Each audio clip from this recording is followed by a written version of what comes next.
Stop! Hindi lahat ng ubo ay pare-pareho. Nalilito ka ba kung ambroxol or carbocysteine? Ano ba ang dapat inumin kapag may ubo? Yo, I'm Sa DV, your pharmacist. Magkaiba sila, pero mahalagang malaman mo kung alin ang tama para sa kondisyon mo. Una, ano ang ambroxol? Ang ambroxol ay isang mucolytic. Ibig sabihin, pinapalabnan nito ang iyong plema, na mas madaling ilabas kapag inuubo ka. Bukod dito, tinutulungan din ito paluwagin ang daluyan ng hangin. Mas giginhawa ang paghinga.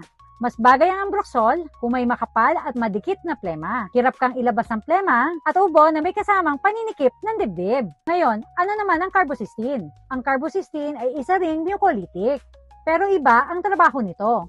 Hindi lang nito pinapalabnaw ang plema, inaayos nito ang consistency ng plema. Hindi masyado malapot at hindi rin sobrang malabnaw. Mas bagay ang carbocysteine kung may sobrang dami ng plema, madalas kang umuubo dahil sa tumutulong sipon at plema, at ubo na may kasamang post-nasal drip. Nakakagamot ba sila pareho sa ubo? Ang sagot, oo. Pero may kondisyon. Nakakatulong sila pareho sa ubo na may plema. Pero hindi sila pareho para sa tuyong ubo. At hindi rin sila antibiotic. Kaya hindi nila pinapatay ang bakterya. At laging tandaan, huwag pagsabayin ito kung hindi naman sinabi ni Doc.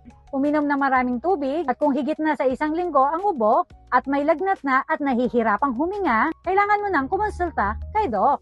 Hindi sapat ang basta uminom ng gamot. Dapat alam mo rin kung ano ang tama. Ambroxol ba o carbocysteine? Para gumaling ka talaga at hindi lang pansamantalang ginhawa. Sobra-sobra ba ang plema sa ubo mo?